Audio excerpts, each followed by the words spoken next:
வணக்கம். ருத்து லோட்டஸ் உங்களை அன்புடன் வரவேற்கிறது. நாம் இன்றைக்கி வீடியோவில் என்ன பார்க்க போகிறோம் அப்படின்னா, ஸ்வேதா அப்படிங்கிற ஒரு வெரைட்டியை எப்படி நடலாம் அப்படிங்கிறத பற்றி தான் நம்ம இன்றைக்கி வீடியோவில் பார்க்க போகிறோம். அதுக்கு முன்னாடி பார்த்துட்டு இருக்கிறது பார்த்திங்கன்னா, பீக் ஆஃப் பிங்க் அப்படிங்கிற ஒரு வெரைட்டி. இது பார்த்திங்கன்னா க்ரீன் ஆப்பிள் மாதிரியே பிங்க் கலரில் இருக்குது பாருங்கள் பார்க்குறதுக்கு. ஆனால் சாட்டா பொங்கட் இல்லை, இது பீக் ஆஃப் பிங்க். கலர் பார்த்திங்கன்னா நல்லா டார்க்காக இருக்கும், வெயிலில் உங்களுக்கு அது தெரிய மாட்டேங்குது. இது நல்ல ஒரு blooming variety peak of pink. இப்போ நியூ வெரைட்டிஸ் எல்லாம் வந்திருக்கும், அந்த மாதிரி தான் இருக்கும் பாருங்கள் இந்த பூ பார்க்குறதுக்கு. ஏன்னா அதோட மதர் பிளான்ட் இதுவாக தான் இருக்கணும், வேறு எந்த செடியாகவும் இருக்க முடியாது. இந்த மாதிரி பெரிய பெரிய பூவாக நம்ம டப்லேயே கொண்டு வர முடியும். இது பாருங்கள் 2 கை பிடிக்கிற அளவுக்கு இருக்குது. இது இன்னுமே கொஞ்சம் நல்லா விரியும். இது பார்த்திங்கன்னா 3rd ஃப்ளவர். இந்த ஃப்ளவருக்கு அப்புறம் எந்த மொட்டுமே இல்லை. பொதுவாக ட்ராபிக்கல் வெரைட்டிஸில் இந்த மாதிரி தான் 3 பூ பூத்ததுக்கப்புறம் 3 அப்படின்னு சொல்ல முடியாது, நிறைய ஃப்ளவர்ஸ் வரும். வந்ததுக்கப்புறம் கொஞ்சம் ரெஸ்ட் விட்டு தான் அடுத்த பூக்கள் வைக்க ஆரம்பிக்கும்.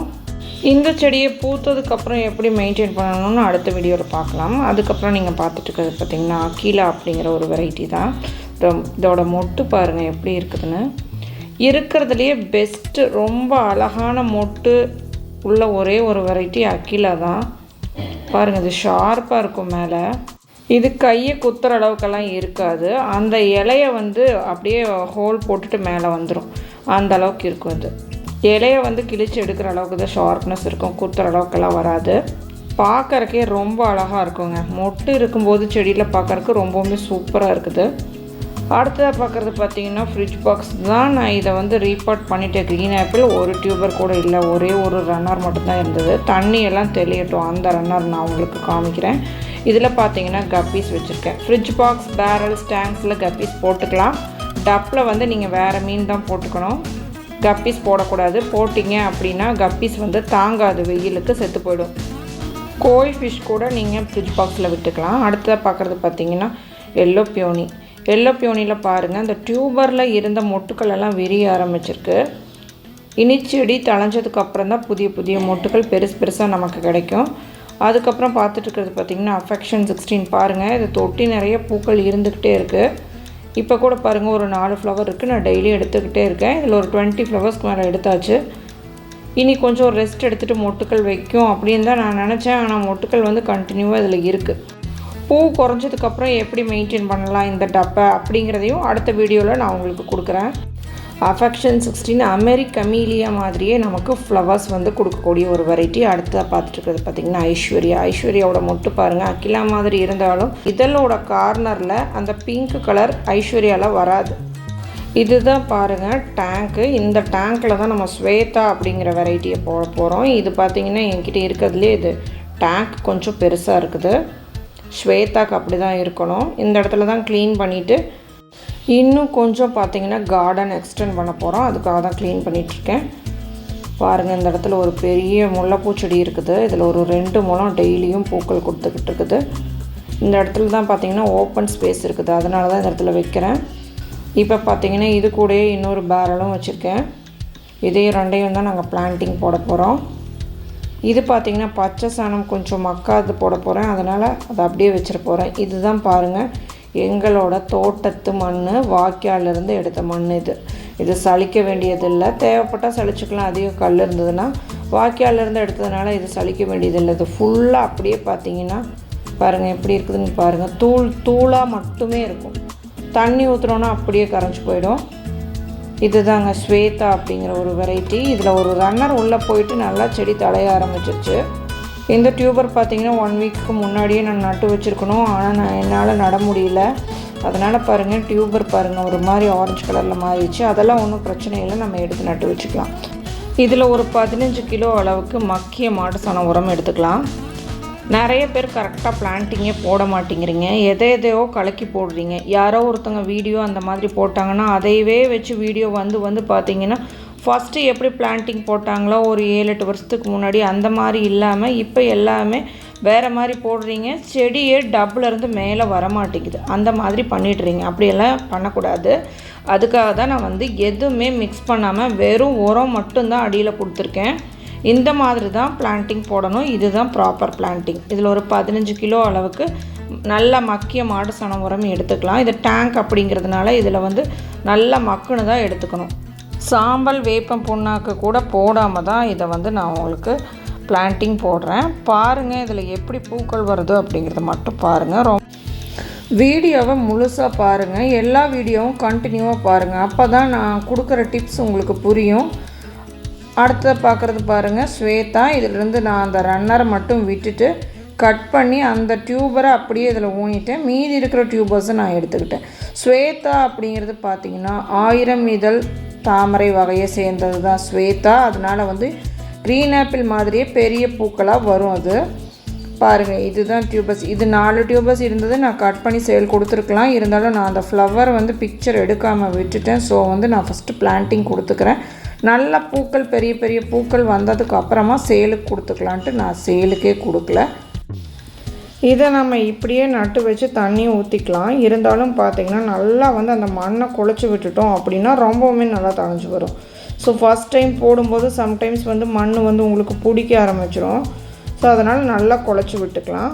அடுத்த பேரலில் பாருங்கள், இது வந்து கொஞ்சம் மக்காத மாட்டு சாண உரம் தான். நீங்கள் தொழு உரம் எது வேணாலும் யூஸ் பண்ணிக்கலாம். அதனால் பார்த்தீங்கன்னா இதில் ஒரு 3 கிலோ அளவுக்கு கொடுத்துருக்கேன். பாதியாக குறைச்சிட்டேன். பேரலுக்கு எப்போவுமே மக்குனது 6 கிலோ கொடுப்பேன். இப்போ பார்த்தீங்கன்னா 3 கிலோவாக குறைச்சிட்டேன். இதில் வந்து நான் வந்து எந்த பிளான்டிங் கொடுக்க போகிறது இல்லை. இதை வந்து மண் போட்டு அப்படியே தண்ணி ஊற்றி வச்சிட போகிறேன். அதுக்கப்புறமா தான் இதில் வந்து நான் டியூபரை நட்டு வைக்க போகிறேன். ஸோ இதில் மண்ணை போட்டு அப்படியே நம்ம வச்சுக்கலாம், தண்ணி ஊற்றி வச்சுக்கலாம். பார்க்கணும், பார்த்துட்டு தான் நடணும். ஏன்னா உங்களுக்கு கொஞ்சம் மக்காமல் இருக்கிறதுனால என்ன பண்ணுது அப்படிங்கிறத பார்க்கணும். அதுக்காக நான் மண் போட்டு அப்படியே வச்சுக்க போகிறேன். பாருங்கள், மண்ணெல்லாம் போட்டாச்சு. கல் இல்லாமல் ஈஸியாக இதிலிருந்து எடுத்துக்கலாம். எல்லா மண்ணுமே நீங்கள் பயன்படுத்திக்கலாம், சளிச்சு பயன்படுத்திக்கோங்க. இதே மாதிரி பிளான்டிங் பண்ணது தான் பன்னீர் ரோஸ். பார்க்கலாம் நீங்கள் அது எப்படி ஹெல்த்தியாக இருக்குதுன்ட்டு. இந்த மாதிரி தான் தாமரை செடி வளர்க்கணும். அதுக்காக தான் இத்தனை பிளான்டிங் வீடியோ நான் உங்களுக்கு போட்டு காமிக்கிறேன். மக்கிய மாட்டு சாணம், மக்காதது எல்லாமே வந்து வீடியோஸில் சேனல்ஸில் இருக்கும். நீங்கள் அதை செக் பண்ணி பார்த்துக்கலாம். பாருங்கள், இதை நல்லா குழச்சி எடுத்தாச்சு பாருங்கள், சேர் மாதிரி. இப்போ இதில் வந்து அந்த டியூபரை நம்ம நட்டு வச்சுக்கலாம். டியூபர்ஸ் பார்த்திங்கன்னா நம்ம வந்து வளைச்சி நட்டு வச்சுக்கலாம். ஒரு ஓரமாக வந்து நட்டு வச்சாச்சு பாருங்கள். அப்போ தான் உங்களுக்கு ரவுண்டாக வரும். நம்ம டியூபர்ஸ் ரீபாட் பண்ணும்போதும் ஈஸியாக நம்ம வந்து அந்த தண்ணியோடையே நான் ரீபாட் பண்ணிவிடுவேன். தண்ணி எடுக்காமல் டேங்க்கில் அப்படியே தண்ணியோடையே ஈஸியாக ரீபாட் பண்ணிக்கலாம். அதுக்கு வந்து ஃபஸ்ட்டு பாட்டிங் பண்ணும்போது நல்லா கார்னரில் ஓரமாக நட்டு வைக்கணும். அப்படியே வந்து உங்களுக்கு ரவுண்டாக தழைஞ்சி வரும். அந்த மாதிரி நட்டு கொடுத்துக்கணும். நட்டு வச்சதுக்கப்புறம் பாருங்கள், தண்ணி நம்ம விட்டுக்கலாம். தண்ணி எந்தளவுக்கு விடணும்னா, நான் வந்து எப்போவுமே டேங்கை ஃபில் பண்ணி விட்டுருவேன். அதுவாக தழைஞ்சி வந்துடும். ஏன்னா நம்ம உள்ள டியூபர்ஸ் போட்டுக்கிறது நல்லா ஒரு பெரிய டியூபராக தான் போட்டிருக்கோம். ஸோ அதனால் வந்து அதுவாக தழைஞ்சி வந்துடும். சின்ன டியூபராக போடுறீங்க அப்படின்னா 1/2 டேங்க் தான் விடணும். இதில் வந்து பார்த்திங்கன்னா இது டேங்க் பெருசு அப்படிங்கிறதுனால ஒரு 3/4 டேங்க் அளவுக்கு நம்ம தண்ணியை விட்டுக்கலாம். தண்ணி வந்து எந்த தண்ணி வேணாலும் பயன்படுத்திக்கலாம். போர் வாட்டரு, கிணத்து தண்ணி, ஆற்று தண்ணி, எந்த தண்ணி வேணாலும் நீங்கள் விட்டுக்கலாம். உங்கள்கிட்ட என்ன தண்ணி இருக்கோ அதை நீங்கள் விட்டுக்கலாம். தாராளமாக தாமரை செடி தழைஞ்சி வரும். போர் வாட்டரை விடுறவங்களுக்கு கொஞ்சம் பாசி இருக்கும், அதை நீங்கள் தான் எடுத்து விடணும். அதுவாக போகாது. பாசி பிடிக்காமல் நீங்கள் எடுத்து விட்டுட்டீங்க அப்படின்னா செடி தழையிற வரைக்கும் எடுத்தால் போதும். செடி தழைஞ்சிருச்சு அப்படின்னா உள்ளே உங்களுக்கு பாசி பிடிக்காது. ஏன்னா உள்ளே வெளிச்சம் போகாது, அதனால் பாசி பிடிக்காது. அப்படி உங்களுக்கு தண்ணி மேலே உங்களுக்கு டவுட் இருந்துச்சு அப்படின்னா ஃபஸ்ட்டு ஒரு 2 வெரைட்டி டியூபர் வாங்கி நட்டு வளர்த்து பாருங்கள். அந்த தண்ணிக்கு அது எப்படி வருது அப்படின்னு சொல்லிட்டு, என்னென்ன பிரச்சனை வருது அப்படின்ட்டு. ஓவர்ஃப்ளோ கொடுத்துக்கோங்க. கொஞ்சம் உப்பாக இருக்குது தண்ணி அப்படின்னா ஓவர்ஃப்ளோ பண்ணிக்கோங்க. அந்த உப்பு வந்து வெளியில் போயிடும். அப்புறமா நீங்கள் வந்து மழை தண்ணி வரும்போது உங்களுக்கு பிடிச்சி ஊற்றிக்கலாம். மழை வந்து நம்மளுக்கு இருந்துக்கிட்டே தான் இருக்கும். உங்களுக்கு மாசி தையில் மட்டும்தான் கொஞ்சம் மழை இல்லாமல் இருக்கும். மித்த நேரம்லாம் மழை இருந்துக்கிட்டே தான் இருக்கும். அப்போ நீங்கள் தண்ணியை பிடிச்சி வச்சு அந்த உப்பு தண்ணியோடு கலந்துட்டீங்க அப்படின்னா உங்களுக்கு நல்லாவே செடி வரும். மழை காலத்தில் நீங்கள் மழை தண்ணியை பயன்படுத்துங்க, செடி நல்லாவே வரும். தண்ணி எப்படி பிடிக்கிறது அப்படின்னு கேட்காதீங்க. வெறும் டப்பு வச்சிங்கனாவே உங்களுக்கு வந்து நனைஞ்சு போயிடும். அந்த அளவுக்கு இப்போல்லாம் மழை இருக்குது. ஸோ அதனால் டப்பில் நீங்கள் வச்சு பிடிச்சி எடுத்து ஊற்றிக்கலாம். எங்கள் ஊரில் பார்த்தீங்கன்னா நாங்கள் தண்ணி பிடிக்கிறது அப்படிங்கிறது சின்ன வயசுலேருந்தே பழக்கம். அதனால் நான் வந்து ஒரு டப் வச்சு தண்ணி பிடிச்சிருவேன் மழை பெய்யும் போது. எப்போவுமே எல்லா செடிக்குமே நான் வந்து அந்த மாதிரி பயன்படுத்தி பழக்கம் இருக்குது எனக்கு. அதனால் நான் சொல்கிறேன்.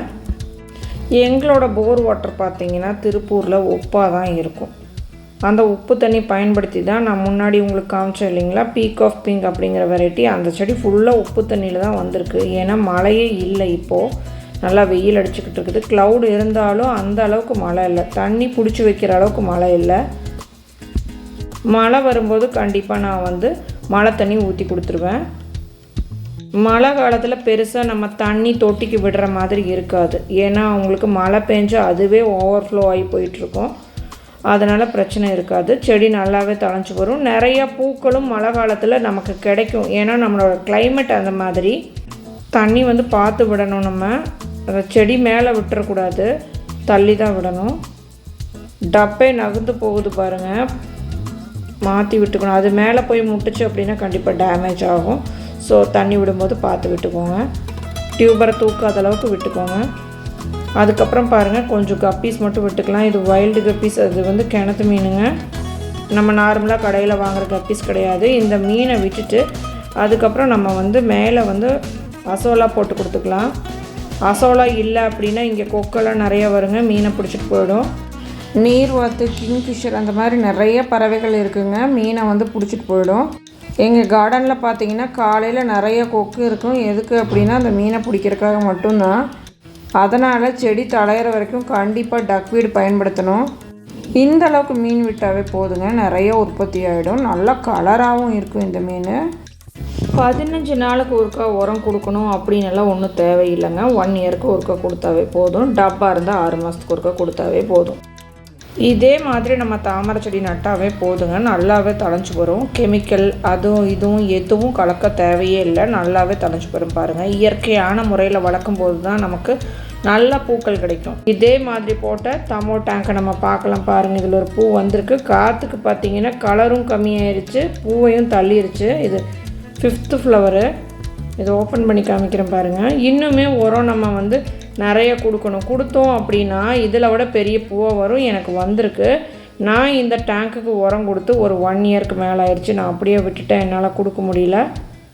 நீங்கள் ஒரு 10 தொட்டி தான் வச்சுருக்கீங்க அப்படின்னா உங்களால் கண்டிப்பாக மெயின்டைன் பண்ண முடியும். நல்லாவே குளத்தில் எப்படி தாமரை வளருதோ அதே மாதிரி நீங்கள் மெயின்டைன் பண்ண முடியும். ரெட் வெரைட்டிஸில் தான் பார்த்தீங்கன்னா நிறைய எக்ஸல் வெரைட்டி ஃப்ளவர்ஸ் இருக்குது. ரொம்ப சூப்பராக பூக்கும், நல்ல ஒரு கலரும் கொடுக்கும். இது கலர் டல்லானதுக்கு காரணம் காற்று, பார்த்திங்கன்னா வெயில், மழை இல்லை. உள்ளே ஃப்ளவர் டேமேஜ் ஆயிடுச்சு, அதாவது கீழேருந்து உடஞ்சிருக்கும். அதனால தான் உங்களுக்கு கலர் போய் நிற்கிது. இதை எடுத்துடணும். இதை அப்படியே விட்டோம்னா உடனே காஞ்சி போயிடும். அடுத்த நாள் வெயிலுக்கு கூட இது தாங்காது. பாருங்கள் எவ்வளோ பெரிய ஃப்ளவர் இருக்குதுன்னு. இந்த மாதிரி தான் ஃப்ளவர்ஸ் இருக்கணும். இந்த மாதிரி உங்களுக்கு பூக்கள் பூக்கணும் அப்படின்னா கண்டிப்பாக நீங்கள் வீடியோஸ் எல்லாத்தையுமே வாட்ச் பண்ணணும். அப்போ தான் உங்களுக்கு கொண்டு வர முடியும். அதை விட்டுட்டு சின்னதாக வச்சுட்டோம் அப்படின்னா டப்பில் சின்ன சின்னதாக பூத்துட்ருக்கும், அவ்வளோதான் நம்ம எடுக்க முடியும். கரெக்டாக வளர்த்திங்கன்னா தான் பெருசு பெருசாக கிடைக்கும். பாருங்கள் க்ரீன் ஆப்பிள் எப்படி இருக்குதுன்னு. இது எல்லாமே தாங்குதுங்க, காற்றுக்கே தாங்கி நிற்கிது. விரிஞ்சதுக்கப்புறம் தான் சாயுது, காற்றுக்கு ஒடிஞ்சு விழுகிறதில்ல, அப்படியே நிற்கிது. நிறைய இலைகள் கூட எடுக்கும்போது தான் அது சாஞ்சிரும். பாருங்கள் அது எப்படி தான் விரிஞ்சிருக்குன்னு பாருங்கள். இதை பார்க்க அவ்வளோ ஆசையாக இருக்குது. உங்களுக்கு டியூபர்ஸ் வேணும் அப்படின்னா நீங்கள் வாட்ஸ்அப்பில் காண்டாக்ட் பண்ணி வாங்கிக்கலாம்.